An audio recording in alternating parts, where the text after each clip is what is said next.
राधे राधे भाई सभी को। कैसे हैं सभी लोग भाई? आनंद मंगल में होंगे एकदम बढ़िया। और हमारा भाई यहाँ यूट्यूब चैनल है अपना जेएस केमिस्ट्री 99 के नाम से।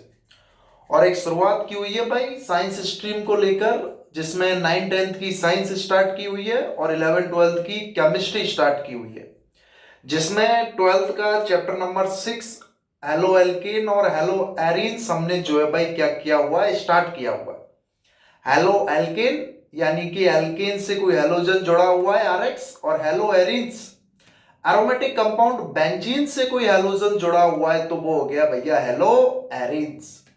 सबसे पहले इनका नॉमेनक्लेचर, क्लासिफिकेशन, नामकरण देख लिया, वर्गीकरण देख लिया था भाई। क्योंकि मैं पहले भी बता चुका हूं आपको कि जब भी जॉन से जिस नंबर की जो है आपकी वीडियो चल रही है, आपने अगर नोट डाउन किया हुआ है, तो भैया उस वीडियो से पहले चैप्टर में जितने लेक्चर हो चुके हैं उन सभी का रिवीजन करना कंपलसरी है। बार बार रिवीजन करोगे मजा आएगा, चीजें ऑटोमेटिक जो है भाई सिंपल होती चले जाएंगी, समझ में भी आने लगेगी। केमिस्ट्री है भैया, कोई मैथ नहीं है कि सिंपल एक कॉन्सेप्ट बेस पर चलेगी। हर चीज का एक अलग ही कॉन्सेप्ट निकल जाता है भैया कभी कभी। तो अगर वीडियो वास्तव में ही आपको बढ़िया लग रही हो भाई, नहीं सर कुछ ना कुछ हेल्पफुल है, बढ़िया है अपनी वीडियो, तो भाई चैनल को लाइक सब्सक्राइब भी करें। और जितने भी आपके सहयोगी हैं, सहपाठी हैं, जितने भी हैं, कोई भी हो, उसको शेयर भी जरूर करें। क्योंकि चैनल को आगे बढ़ाने का काम भाई आप लोगों का ही है। मैं यहाँ अपनी तरफ से पूरी मेहनत कर रहा हूं, आप भी अपनी तरफ से जो है भाई पूरी मेहनत करें। क्योंकि मेहनत दोनों तरफ से होनी चाहिए, एक तरफ से मेहनत होगी मजा नहीं आएगा। मेहनत दोनों तरफ से बराबर होगी, फ्रीक्वेंसी दोनों तरफ से मैच होती जाएगी, तो एक अच्छा ही शानदार रिजल्ट निकल के आएगा भाई। तो हर वीडियो में हमने जो पढ़ाया है उसका थोड़ा सा शॉर्ट में रिवीजन करना भी जरूरी होता है। तो हेलो एल्केन और हेलो एरीन्स में सबसे पहले हेलो एल्केन और हेलो एरीन्स का क्लासिफिकेशन देख लिया था। वही हेलोजन एटम की संख्या, एक है तो मोनो, दो है तो डाई, तीन है तो ट्राई, sp3 से जुड़ा है या sp2 से जुड़ा है, उसमें तो बहुत ही इंपॉर्टेंट है विनाइलिक, एलिलिक, बेंजिलिक और एरिलिक। रट लेना, इंपॉर्टेंट है, डायरेक्ट क्वेश्चन आता है भाई। विनाइलिक, एलिलिक, बेंजिलिक और एरिलिक, क्योंकि विनाइलिक और जो एरिलिक है वो sp2 वाले होते हैं, और बेंजिलिक और एलिलिक सिंपल अपनी sp3 वाले होते हैं भाई। उसके बाद इनके नॉमेनक्लेचर आ गए थे आईयूपीएससी और कॉमन, और उसके बाद जो है भैया स्ट्रक्चर बता दी थी। पोलर नेचर के होते हैं, ड्यू टू डेलियन जीरो नहीं होता। उसके बाद प्रिपरेशन के मेथड देखे थे आरएक्स का, किस किस से, 3 एल्कोहल से देखा था, हैलोजन एक्सचेंज से देखा था, फिंकलस्टोन और श्वार्ट्ज, और हाइड्रोकार्बन में एल्केन से और एल्कीन से, जिसमें एचएक्स और एक्स2, और एचएक्स में मार्कोनिकोव और एंटी मार्कोनिकोव बहुत ज्यादा इंपॉर्टेंट है भैया। उसके बाद एलोएरिन्स के दो मेथड देख लिए थे प्रिपरेशन के, एक तो सेंडमियर रिएक्शन जो बहुत ही ज्यादा इंपॉर्टेंट है, और दूसरा हाइड्रोकार्बन से। तीसरा नेक्स्ट पॉइंट, इसके बाद इनकी फिजिकल प्रॉपर्टीज पर आ जाओ भाई, जिसमें बॉइलिंग पॉइंट का मोस्ट इंपॉर्टेंट कॉन्सेप्ट होता है, नंबर ऑफ कार्बन एटम बढ़ेंगे, सरफेस एरिया बढ़ेगा, सतही क्षेत्रफल बढ़ेगा, बॉइलिंग पॉइंट बढ़ेगा। सॉल्युबिलिटी बता दी थी, डेंसिटी हो गया, और सिंपल इनकी सॉलिड स्टेट लोअर वाले हमेशा क्या होते हैं, गैसेस या लिक्विड में, और हायर वाले किस में होते हैं, अपने हमेशा सॉलिड में होते हैं भाई। उसके बाद केमिकल प्रॉपर्टीज हमने स्टार्ट की थी, किसकी, आरएक्स की, हेलो एल्केन की। और उसमें 3 पढ़नी अपने को, एक तो एनएसआर न्यूक्लियोफिलिक सब्स्टिट्यूशन रिएक्शन, दूसरी एलिमिनेशन विलोपन, और तीसरी रिएक्शन विद मेटल धातु के साथ अभिक्रिया।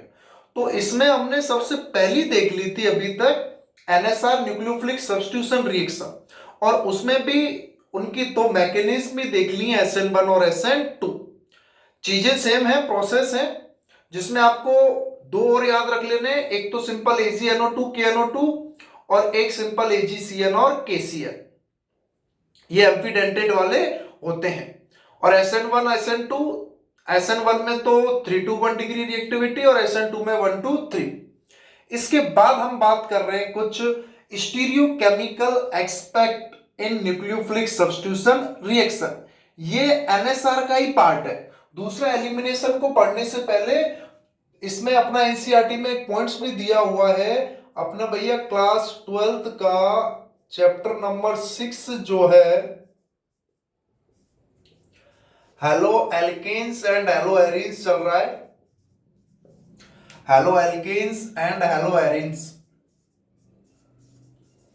Halo alkanes and haloarenes, और इसमें जो आरएक्स हैं हेलो एल्केन्स, उनकी जो केमिकल प्रॉपर्टीज है, रासायनिक गुणधर्म, केमिकल रिएक्शन कौन सी देखी हमने, एनएसआर यानी कि nucleophilic substitution reaction, nucleophilic substitution reaction, नाभिक स्नेही प्रतिस्थापन अभिक्रिया जिसमें SN1 और SN2 भी जो है हम भाई दोनों देख चुके हैं। अब इसी में ही अपना क्या है, stereo chemical aspect, stereo chemical aspects for NSR कि नाभिक स्नेही प्रतिस्थापन अभिक्रियाओं के लिए ये स्टीरियो केमिकल त्रिबिम रसायन एस्पेक्ट्स या त्रिबिम रसायन अवधारणा की बात कर रहे हैं।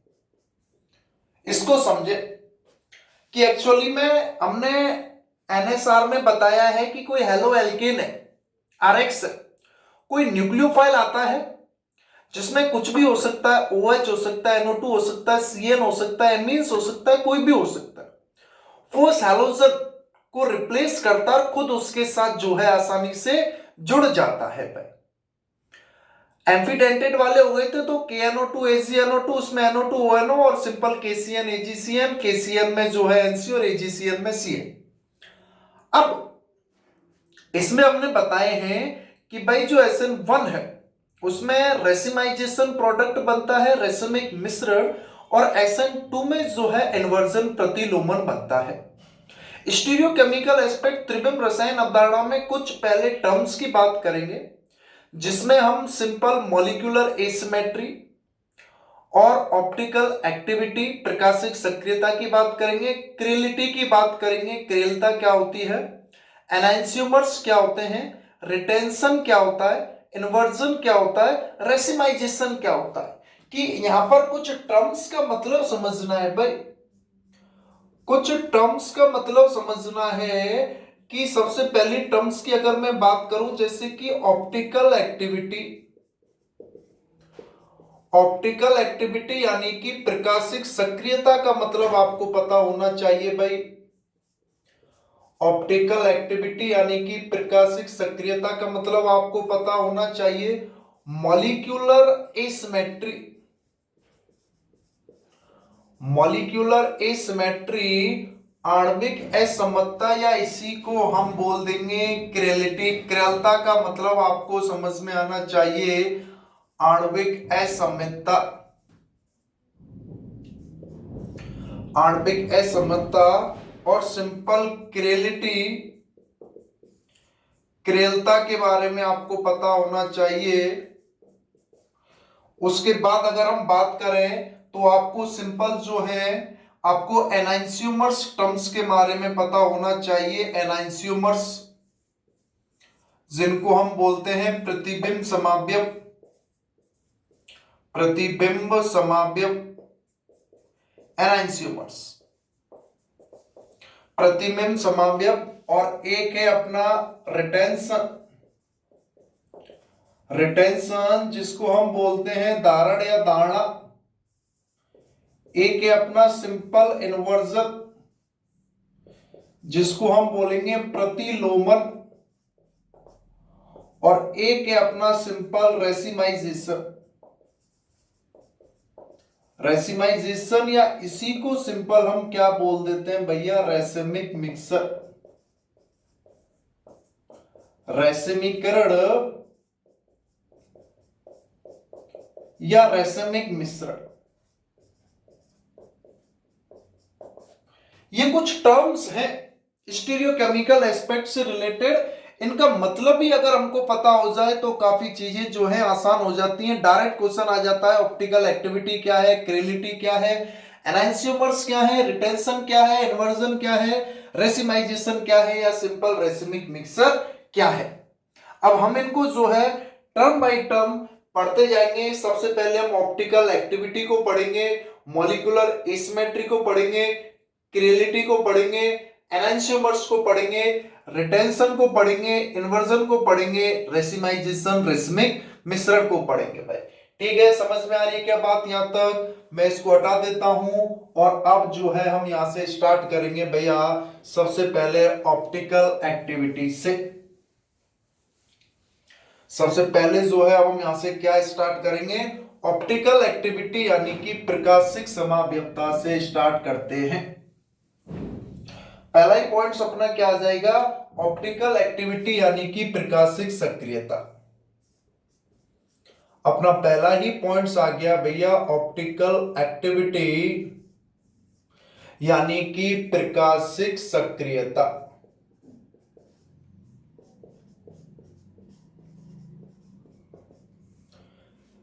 प्रकाशिक सक्रियता बेसिकली ऑप्टिकल आइसोमर्स से रिलेटेड है भाई, प्रकाशिक समावयव से रिलेटेड है।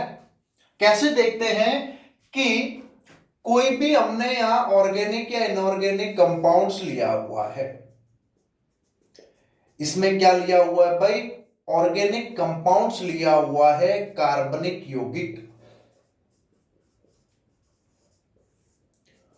ऑर्गेनिक कंपाउंड्स लिया हुआ है भैया, कार्बनिक यौगिक लिया हुआ है। और इस कार्बनिक यौगिक में क्या गुजारा जाता है? ये पीपीएल, जिसको हम बोलते हैं प्लेन पोलराइज लाइट। और इसका फॉर्मेशन कैसे होता है कि भाई Nicol prism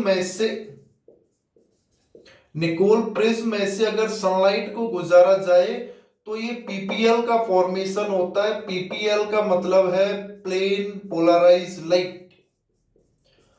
plane polarise light जिसको हम बोलते हैं भैया समतल ध्रुवित प्रकाश। प्लेन पोलराइज लाइट या जिसको हम क्या बोल रहे हैं भैया? समतल ध्रुवित प्रकाश बोल रहे हैं।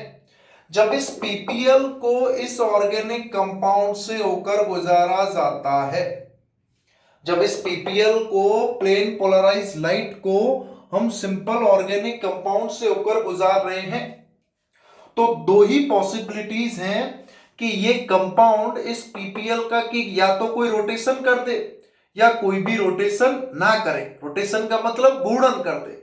अगर कोई रोटेशन कर रहा है तो इसका मतलब वो ऑप्टिकल एक्टिव कंपाउंड है, और अगर वो कोई रोटेशन नहीं कर पा रहा है यानी कि उसका कोई घूर्णन नहीं करवा रहा है, कहने का मतलब मान के चलो ये ऑर्गेनिक कंपाउंड रखा हुआ है इसमें कोई, और यहां से पीपीएल को होकर गुजार रहे हैं, अगर वो ऑर्गेनिक कंपाउंड इस पीपीएल में कोई रोटेशन नहीं कर रहा है, इसका मतलब वो प्रकाशिक सक्रिय नहीं है, ऑप्टिकल एक्टिव नहीं है, ऑप्टिकल इनएक्टिव कंपाउंड है।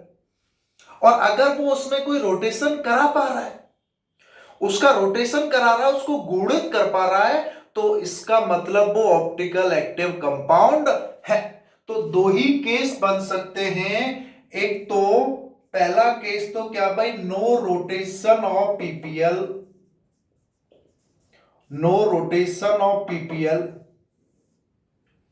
कि पीपीएल का कोई भी घूर्णन नहीं हो रहा है। पीपीएल का कोई घूर्णन नहीं,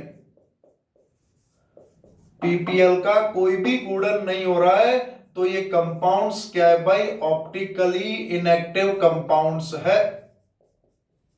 ऑप्टिकली इनएक्टिव कंपाउंड्स प्रकाशिक असक्रिय यौगिक है भैया, प्रकाशिक असक्रिय यौगिक है। अगर इसमें कोई भी किसी भी प्रकार का रोटेशन नहीं हो पा रहा। और दूसरा जो है रोटेशन ऑफ पीपीएल, पीपीएल का घूर्णन हो रहा है। रोटेशन ऑफ पीपीएल कि भाई पीपीएल का घूर्णन हो रहा है, तो ये ऑप्टिकल एक्टिव कंपाउंड होगा, प्रकाशिक सक्रिय यौगिक होगा या नहीं होगा? ऑप्टिकल एक्टिव कंपाउंड प्रकाशिक सक्रिय यौगिक होगा भाई। इतनी सी बात समझ में आ पा रही है नहीं आ पा रही है ये बता दें पहले तो कि यहां हम स्टीरियो केमिकल एस्पेक्ट्स की बात कर रहे हैं। सभी को सही तरीके से दिख रहा है ना भाई कि स्टीरियो केमिकल एस्पेक्ट्स की बात कर रहे हैं कि सबसे पहले अगर मैं बताऊं, एक हमने पीपीएल बना लिया, प्लेन पोलराइज लाइट, समतल ध्रुवित प्रकाश। कैसे बनाते हैं, जब नॉर्मल सनलाइट को इस निकोल प्रिज्म से होकर गुजारेंगे तो ये पीपीएल बन जाएगा। अब हमने ऑर्गेनिक कंपाउंड लिया हुआ है, इस ऑर्गेनिक कंपाउंड में से इस पीपीएल को गुजार रहे हैं, थ्रू आउट करा रहे हैं। तो दो ही कंडीशन हो सकती है, या तो इसको वो रोटेशन कर सकता है या कोई रोटेशन नहीं करेगा। ऐसे कंपाउंड जो पीपीएल का रोटेशन नहीं करते हैं वो ऑप्टिकल इनएक्टिव कंपाउंड होते हैं भाई, प्रकाशिक असक्रिय यौगिक होते हैं। और ऐसे कंपाउंड जो पीपीएल का रोटेशन कर सकते हैं वो ऑप्टिकल एक्टिव कंपाउंड होते हैं भाई। अब इस ऑप्टिकल एक्टिव कंपाउंड के भी दो टाइप हैं, या तो ये ऑर्गेनिक कंपाउंड इस पीपीएल को क्लॉकवाइज रोटेशन कराए या राइट साइड रोटेशन कराए, तो उसको हम बोलते हैं डेक्स्ट्रो रोटेटरी कंपाउंड। और या एंटी क्लॉकवाइज या simple left hand side rotation कराएगा तो उसको हम बोलते हैं लीवो रोटेटरी कंपाउंड। एक दक्षिणावर्त और एक वामावर्त। इस रोटेशन के भी भाई सिंपल अपने क्या है, टू केस हैं। इस रोटेशन के भी अपने क्या है, टू केस है कि भाई रोटेशन जो है अगर राइट साइड हो रहा है या उसी को हम क्या बोल रहे हैं क्लॉकवाइज, तो उसको हम क्या बोलते हैं डेक्स्ट्रो रोटेटरी कंपाउंड। उसी को हम क्या बोल देते हैं भैया, डेक्स्ट्रो रोटेटरी कंपाउंड। और अगर लेफ्ट साइड हो रहा है या simple anti clockwise, left side या सिंपल एंटी क्लॉकवाइज, तो उसको हम क्या बोल देंगे भैया, लीवो रोटेटरी कंपाउंड। ये इस तरीके से हो गया है और ये इस तरीके से हो गया।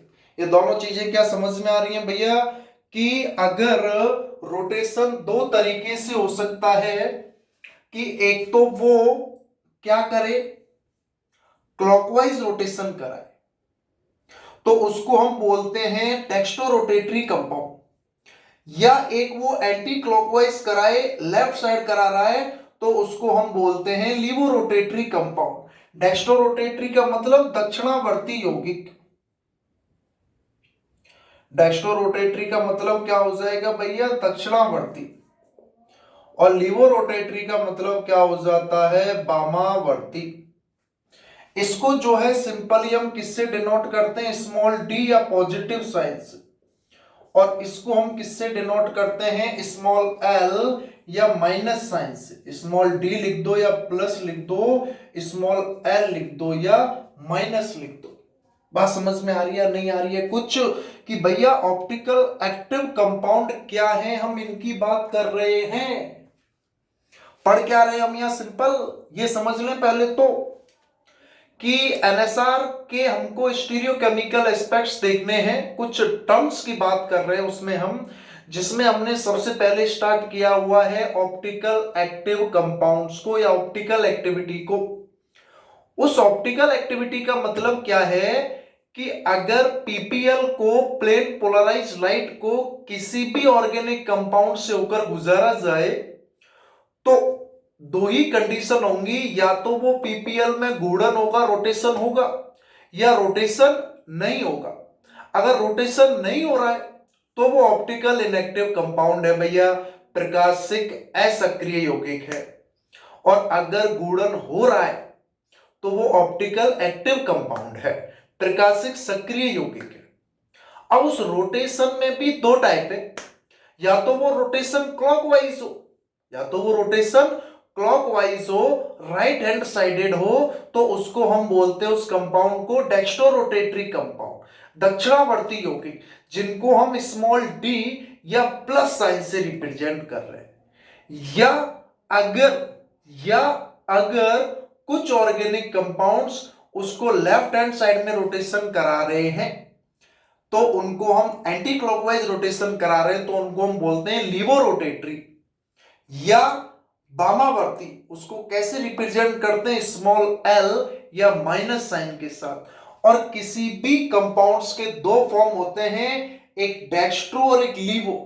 वो दोनों फॉर्म ही आपस में एक दूसरे के क्या होते हैं, ऑप्टिकल आइसोमर्स होते हैं, क्योंकि दोनों की स्ट्रक्चर सेम है, फिजिकल प्रॉपर्टीज सेम है, बॉइलिंग पॉइंट, मेल्टिंग पॉइंट सब कुछ सेम है। केवल और केवल डिफरेंस किस में आ जाता है, इस पीपीएल के रोटेशन में।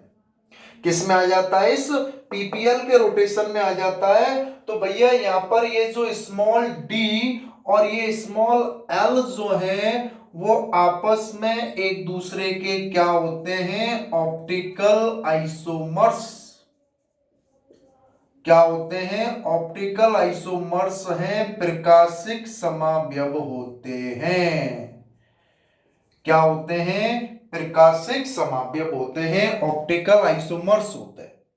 यहां तक कि कुछ बात समझ में आ रही हो तो भैया बताएं कि ऑप्टिकल आइसोमर्स क्या हैं। किसी भी ऑर्गेनिक कंपाउंड्स के जो दो फॉर्म्स हैं, डेक्स्ट्रोरोटेटरी और लीवोरोटेटरी, स्मॉल डी और स्मॉल एल, या पॉजिटिव और नेगेटिव साइड, एक तो डेक्स्ट्रोरोटेटरी है, एक तो पीपीएल को एक फॉर्म तो क्या करा रहा है, सिंपल क्लॉकवाइज रोटेशन करा रहा है, डेक्स्ट्रोरोटेटरी है। एक एंटी क्लॉकवाइज रोटेशन करा रहा है, यानी कि लीवोरोटेटरी है।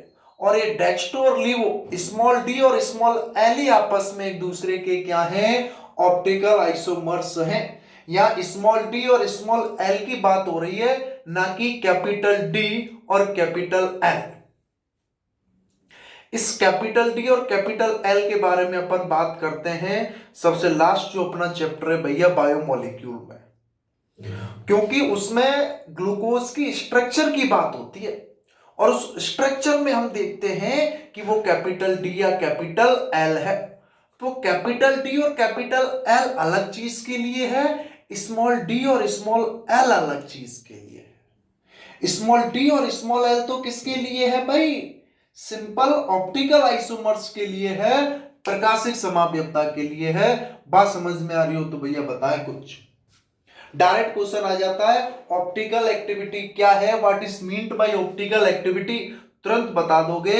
When any organic compound rotate the PPL any one sided, या तो क्लॉकवाइज या सिंपल एंटी क्लॉकवाइज। क्लॉकवाइज कर रहा है तो दक्षिणावर्ती हो गया डेक्स्ट्रोरोटेटरी, और एंटी क्लॉकवाइज कर रहा है तो वामावर्ती हो गया सिंपल लीवोरोटेटरी। और ये डेक्स्ट्रोरोटेटरी स्मॉल डी और स्मॉल एल आपस में एक दूसरे के क्या हैं, ऑप्टिकल आइसोमर्स हैं। जैसे आप स्ट्रक्चरल आइसोमर्स पढ़ते हो, जियोमेट्रिकल आइसोमर्स पढ़ते हो, ज्यामिति समावयव, सिस और ट्रांस पढ़ते हैं या नहीं पढ़ते हैं, जिनकी जियोमेट्री में डिफरेंस होता है। सेम इसी तरीके से ऑप्टिकल आइसोमर्स होते हैं जिनकी रोटेशन में डिफरेंस आ जाता है। जिनके किस में डिफरेंस आ जाता है भैया, रोटेशन में डिफरेंस आ जाता है। और वो रोटेशन में डिफरेंस किस वजह से आता है, किस वजह से आ रहा है, उसके ऑप्टिकल गुण की वजह से, उसके ऑप्टिकल एक्टिविटी की वजह से। तो यहाँ दो कॉन्सेप्ट समझ में आ जाने चाहिए, एक तो ऑप्टिकल एक्टिविटी और एक ऑप्टिकल आइसोमर्स। प्रकाशिक सक्रियता तो क्या है, ऐसे कंपाउंड्स जो पीपीएल को रोटेशन कराते हैं वो ऑप्टिकल एक्टिव है। और उनके दो फॉर्म जो होते हैं, एक जो पीपीएल को क्लॉकवाइज रोटेशन कराए और एक पीपीएल को एंटी क्लॉकवाइज रोटेशन कराए। तो डी और जो एल ग्रुप है वो आपस में एक दूसरे के क्या होते हैं, ऑप्टिकल आइसोमर्स। जैसे मैंने एक एग्जांपल ही लिख दिया, ब्यूटेन 2 तो एक हो गया स्मॉल डी ब्यूटेन 2 और एक हो गया स्मॉल एल ब्यूटेन 2। तो डी वाला क्लॉकवाइज रोटेशन करा रहा है और एल वाला एंटी क्लॉकवाइज रोटेशन करा रहा है। तो वो दोनों भैया आपस में एक दूसरे के क्या हो गए, ऑप्टिकल आइसोमर्स हो गए। यहां तक की बात समझ में आ गई हो तो बताएं, इसको रफ करेंगे भैया इसके बाद, और आगे अपना सेकंड जो है पॉइंट स्टार्ट कर देंगे, मॉलिक्यूलर एसिमेट्री। एक एक पॉइंट्स को भैया लिखते भी जाएं, समझते भी जाएं, क्योंकि जब तक लिखोगे नहीं तब तक कोई मतलब नहीं है। आप सोचो कि सर केवल वीडियो देखने से काम हो जाए, भैया नहीं होगा। वीडियो को देखने के साथ साथ पेन कॉपी हाथ में लेकर बैठे और एक एक पॉइंट्स को जो है पहले समझो और उसके बाद एक साथ जो है लिख लें उसको, वीडियो को पॉज करके भाई। तो दूसरा अपना जो पॉइंट चलेगा अब वो क्या है, मॉलिक्यूलर एसिमेट्री। मॉलिक्यूलर एसिमेट्री, आणविक असममितता भैया।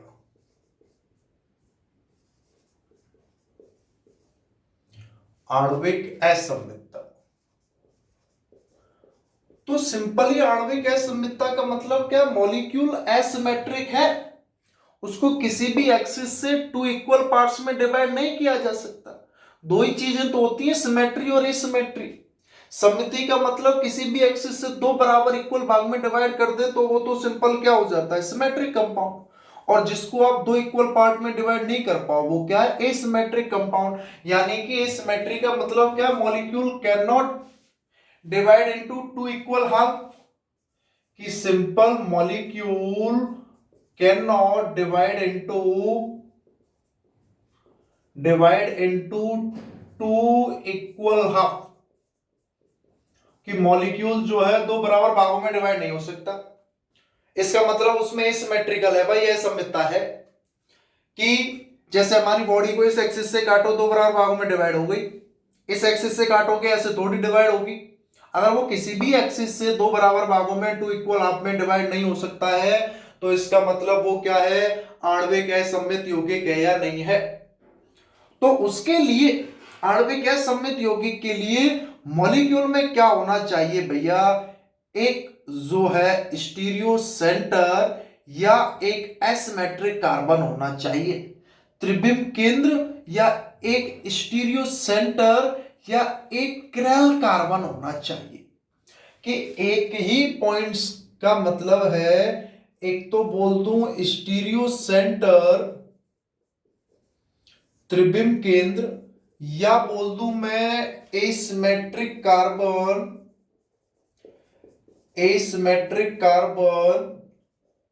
या बोल दें किरेल कार्बन।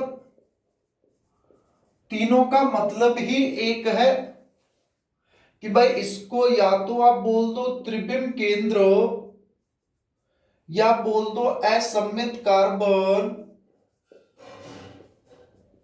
या आप बोल दो भैया सिंपल किरेल कार्बन। और सबकी डेफिनेशन क्या है कि भाई ऐसा सेंटर, ऐसा केंद्र या ऐसा कार्बन जिसके चारों के चारों ग्रुप, जिससे जुड़े हुए जो चारों के चारों ग्रुप हों वो डिफरेंट हों, चार की चार ग्रुप क्या हो, डिफरेंट हो। कि भाई ये कार्बन है और कार्बन का आपको नंबर पता है, एटॉमिक नंबर 6 होता है, कॉन्फ़िगरेशन 1s2 2s2 2p2 होता है, एक s के और 3 p के ऑर्बिटल होते हैं, और टोटल आउटर मोस्ट शेल में 4 इलेक्ट्रॉन होते हैं। तो इस कार्बन से 4 ही तो समूह जुड़ सकते हैं, और चारों के चारों समूह A B C D all are difference, A B C D all are different, all are different, all are different, सभी क्या हो भाई, अलग अलग हो। यानी कि 4 वैलेंसी आर डिफरेंट, यानी कि इसकी चारों संयोजकता 4 वैलेंसी या जो साइड ग्रुप है वो चारों के चारों क्या हो भैया, डिफरेंट हो, अलग हो, डिफरेंट हो, अलग हो। तो ऐसे कार्बन को हम किरेल कार्बन भी बोलते हैं, ऐसे कार्बन को हम एसिमेट्रिक कार्बन भी बोलते हैं, और ऐसे कार्बन को हम क्या बोलते हैं, स्टीरियो सेंटर भी बोलते हैं, त्रिविम केंद्र भी बोलते हैं। कि कहने का मतलब क्या है कि भाई कार्बन जिसकी चारों के चारों वैलेंसी डिफरेंट हो, चारों की चारों संयोजकताएं या चारों के चारों जो साइड एटम हो वो सभी के सभी क्या हो भैया, अलग अलग हो। ऐसे कार्बन को हम क्या बोल रहे हैं, स्टीरियो सेंटर, त्रिविम केंद्र, एसिमेट्रिक कार्बन, असममित कार्बन, या सिंपल क्या बोल रहे हैं, किरेल कार्बन। अगर यौगिक में किरेल कार्बन है तो वो उसकी जो है ऑप्टिकल एक्टिविटी से रिलेटेड है, उस कॉन्सेप्ट पर हम आने वाले हैं। अभी मैं सिर्फ टर्म्स की बात कर रहा हूं कि इन टर्म्स का मतलब समझ जाएं आप लोग कि ऑप्टिकल एक्टिविटी का मतलब क्या है, ऑप्टिकल आइसोमर्स का मतलब क्या है, एसिमेट्रिक कार्बन का मतलब क्या है, और स्टीरियो सेंटर का मतलब क्या है, और किरेल कार्बन का मतलब क्या है। अगर अगर किसी भी मॉलिक्यूल में एक किरल कार्बन है, एक स्टीरियो सेंटर है, तो उसकी जो मिरर इमेज होती है, जो उसकी जो दर्पण प्रतिबिंब होते हैं, वो आपस में एक दूसरे के क्या होते हैं, नॉन सुपर इम्पॉसिबल, अनअध्यारोपित होते हैं। ऐसी मिरर इमेज दो टाइप की होती है। एक मिरर इमेज जो सुपर इम्पॉसिबल हो जाती है, उसके ऊपर अध्यारोपित हो जाती है, जैसे ये इधर आता और ये ऐसे सुपर इम्पोज हो गया। लेकिन जैसे इसकी मिरर इमेज इस तरीके से अगर बन रही है, तो आप देखो ये दोनों आपस में एक दूसरे में सुपर इम्पॉसिबल है, अध्यारोपित नहीं हो रहे। अगर अध्यारोपित होते तो इस तरीके से हो रहे, अध्यारोपित नहीं हो रहे तो सिंपल आप इसको ऐसे मान के चले, यानी कि किसी भी तरीके से वो आपस में ओवरलैप नहीं हो रहे। अगर किरल कार्बन की वजह से जो मिरर इमेज है वो सुपर इम्पॉसिबल है, अनअध्यारोपित है, तो उसे ही हम क्या बोलते हैं, किरल मॉलिक्यूल। किरल मॉलिक्यूल क्या है कि किरल कार्बन होता है और उसमें जो उसकी मिरर इमेज है, दर्पण प्रतिबिंब जो है, वो सुपर इम्पॉसिबल होती हैं या अनअध्यारोपित होती हैं, और एसिमेट्रिक मॉलिक्यूल होता है, असममित अणु होता है। और सिंपल उसी को हम क्या बोल रहे हैं, किरलिटी बोल रहे हैं भाई, किरलता बोल रहे हैं। कि किरलिटी का मतलब क्या है, समझे भाई, किरलिटी का मतलब क्या है।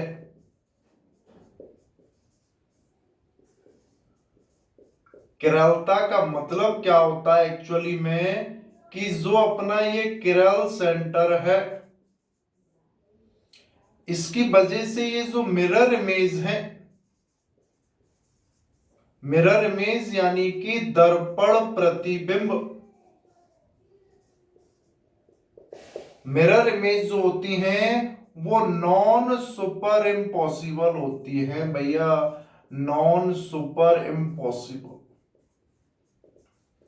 यानी कि अनअध्यारोपित होती है भाई।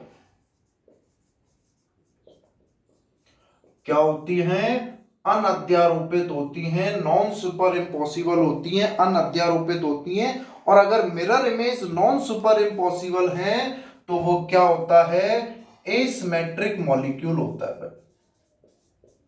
क्या होता है, एसिमेट्रिक मॉलिक्यूल, यानी कि असममित अणु होता है। और ये सब किसकी वजह से हो रहा है, किरल सेंटर की वजह से। तो किरलिटी क्या है कि जो मिरर इमेज है वो नॉन सुपर इम्पॉसिबल है, तो मॉलिक्यूल एसिमेट्रिक मॉलिक्यूल होता है। और उसके उसी गुण को हम क्या बोल रहे हैं भैया, सिंपल किरलता बोल रहे हैं भाई। क्या बोल रहे हैं, सिंपल किरलिटी बोल रहे हैं, किरलता बोल रहे हैं। जैसे आप कुछ भी करके मान के चलें कि कार्बन से एक तरफ इधर H जुड़ा हुआ है, एक तरफ CH3 जुड़ा हुआ है, एक तरफ OH जुड़ा हुआ है, और एक तरफ ये क्लोरीन जुड़ा हुआ है भाई। और इसकी मिरर इमेज बना दी है, इधर H है, इधर OH है, इधर CH3 है और इधर Cl है। आप इसको ऐसे उठाओ, एज इट इज उठाकर पकड़ो, उठाकर पकड़ो, तो ये आपस में एक दूसरे की जो मिरर इमेज है, आपस में एक दूसरे की क्या है, ये मिरर इमेज जो है वो क्या है भाई, नॉन सुपर इम्पॉसिबल है। क्या है, नॉन सुपर इम्पॉसिबल है। और ये कार्बन जिसके चारों के चारों ग्रुप, 1 2 3 4, चारों के चारों ग्रुप डिफरेंस हैं, ये कार्बन क्या है, एसिमेट्रिक कार्बन है, या क्या है भैया, सिंपल किरल कार्बन है। क्या है, सिंपल किरल कार्बन है। और किरल कार्बन है तो यौगिक में क्या होगा, asymmetric molecular, non super impossible है, मिरर इमेज है। और ऐसे यौगिक ऑलवेज ऑप्टिकल एक्टिव यौगिक, ऐसे क्या होते हैं, ऑलवेज ऑप्टिकल एक्टिव कंपाउंड, हमेशा ही क्या होंगे भैया, प्रकाशिक सक्रिय यौगिक होते हैं। हमेशा ही क्या होंगे, प्रकाशिक सक्रिय यौगिक हो जाते हैं, ऑलवेज ऑप्टिकल एक्टिव कंपाउंड। अगर जो मिरर इमेज है, जो मिरर इमेज है वो अगर सुपर इम्पॉसिबल, अध्यारोपित अगर है, तो सुपर इम्पॉसिबल है, अध्यारोपित अगर है तो वो सिमेट्रिक होगा, और हमेशा ही क्या होगा, ऑप्टिकल इनएक्टिव कंपाउंड होगा। प्रकाशिक असक्रिय यौगिक भी होगा। ऑप्टिकल इनएक्टिव कंपाउंड भी होगा, प्रकाशिक असक्रिय यौगिक भी होगा। यहां तक बात समझ में आ रही है नहीं आ रही कुछ? जैसे इसी को ही मैं H और H कर दूं तो यहाँ H हो जाएगा, यहाँ भी H है, क्योंकि किरल कार्बन तो है नहीं, दो हाइड्रोजन सेम हो गए, इसको उठाकर एग्जैक्ट आप इधर पटको तो क्या होगा, आपस में सुपर इम्पॉसिबल हो जाएंगे, और सुपर इम्पॉसिबल हो गए तो जाहिर सी बात है भैया मॉलिक्यूल क्या हो जाएगा, सिमेट्रिक हो जाएगा, सममित हो जाएगा।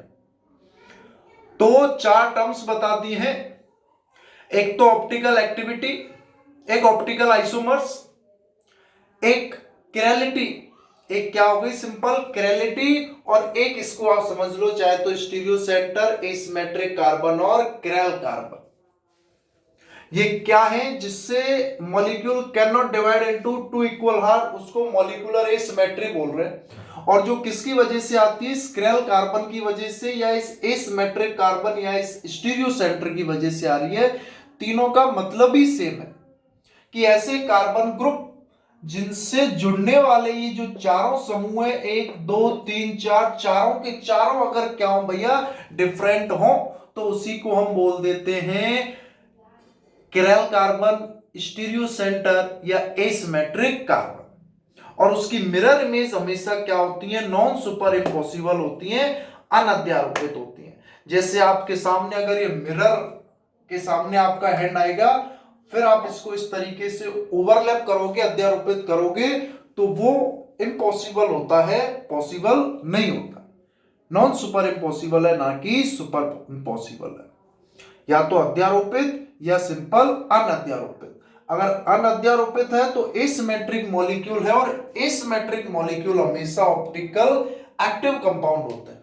और अगर मिरर इमेज आपस में सुपर इम्पॉसिबल है, अध्यारोपित है, मिरर इमेज दर्पण प्रतिबिंब आपस में क्या है भैया, सुपर इम्पॉसिबल है, अध्यारोपित है, तो हमेशा ही वो क्या होगा, सिमेट्रिक होगा, सममित होगा, और सममित होगा तो हमेशा ही क्या होगा, ऑप्टिकल एक्टिव कंपाउंड होगा। क्योंकि एक्चुअली में हम कोई पीपीएल को उठा उठा कर टेढ़ी देखेंगे, हमको पीपीएल थोड़ी मिल जाएगा ऑप्टिकल एक्टिव और इनएक्टिव देखने के लिए। उसको तो हमको किससे देखना पड़ेगा, उसके सिमेट्रिक और एसिमेट्रिक प्रॉपर्टीज की वजह से, सममिति और असममिति की वजह से। अगर सिमेट्रिक है तो इनएक्टिव है भैया, तो असक्रिय है, और अगर एसिमेट्रिक है, असममित है, तो वो एक्टिव है। और असममित है या नहीं है उसको किससे देखते हैं, किरल कार्बन से। अगर केवल एक किरल कार्बन है, ओनली वन किरल कार्बन, तो ऑलवेज ऑप्टिकल एक्टिव है। एक से ज्यादा होते हैं तो फिर उसमें और केसेस भी देखने पड़ते हैं, COS, POS और AOS। COS का मतलब सेंट्रल ऑफ सिमेट्री, AOS का मतलब एक्सिस ऑफ सिमेट्री, POS का मतलब प्लेन ऑफ सिमेट्री। अगर इनमें से एक भी सिमेट्री है तो वो सिमेट्रिकल हो जाता है, तीनों नहीं है तो वो एसिमेट्रिकल हो जाता है। तो अभी यहां इन चार टर्म्स का मतलब समझ लो, optical activity, optical isomers, chiral carbon, और सिंपल ये एसिमेट्री या सिंपल किरलिटी। बात समझ में आ रही है नहीं आ रही है भैया कुछ? यहां तक इन चारों पॉइंट्स। ऑप्टिकल एक्टिविटी का पता कैसे चलाते हैं, पीपीएल को रोटेट कर दे तो ठीक है, नहीं करे तो नहीं है।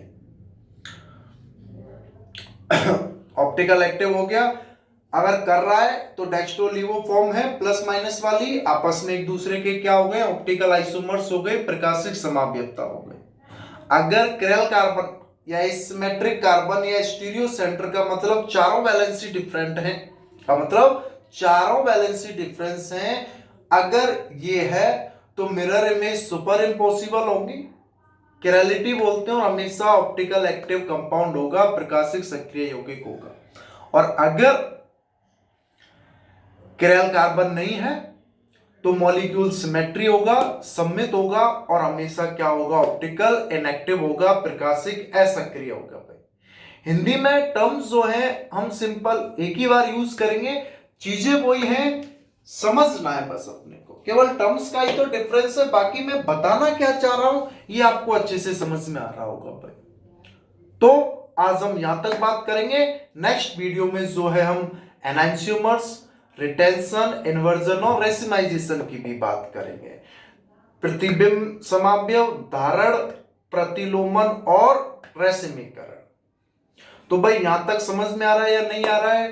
वीडियो बढ़िया लग रही हो तो इसको लाइक और सब्सक्राइब भी करें। अगर आपको वास्तव में ऐसा लग रहा है भाई कुछ हेल्पफुल है तो इसको अपने आगे सहपाठियों को बताएं। और अगर इसमें आपको कुछ कमी भी लग रही कि सर नहीं भाई मजा नहीं आ रहा, ये कमी है ये कमी है, तो कृपया करके उसको बताओ, उसमें मैं कुछ ना कुछ सुधार करने की कोशिश जरूर करूं। और कमेंट्स में लिखें भी कि भाई इस टॉपिक को भी बताएं, इसमें ये रह गया हो या नहीं रह गया हो इसके बारे में बताएं। और रिक्वेस्ट ये है कि भाई एक एक पॉइंट्स को आप लिखते हुए चलें, क्योंकि इन्हीं चीजों को पढ़ने के लिए बच्चे जो हैं कितनी फीस देते हैं, यही चीजें चलती हैं हर जगह। अभी एनसीईआरटी बेस की बात कर रहे हैं, फाउंडेशन जब उठा लेते हैं नीट जेईई की बात, इन्हीं कॉन्सेप्ट के बेसिस पर क्वेश्चंस चलने लग जाते हैं। उसको कराने में टाइम लगेगा, पहले आप इसको करें, थोड़ा सा प्रोसेस में लाएं और इसको अच्छे से समझें। और भाई चैनल को लाइक सब्सक्राइब करके इसको आगे फॉरवर्ड भी करें। ठीक है बच्चों, समझ में आ रही है बात? नहीं आ रही है भाई तो सिंपल बहुत बहुत धन्यवाद देना चाहूंगा मैं आप सभी को, इतनी देर आपने मुझे सुना है। थैंक यू वेरी मच और ऑल द बेस्ट है भाई मेरी तरफ से सभी को। सभी जो है पेपर को फोड़ दें, अपना जो है जमकर तैयारी करें, जमकर तैयारी करें भाई। ऑल द बेस्ट है भाई सभी को मेरी तरफ से। Thank you very much.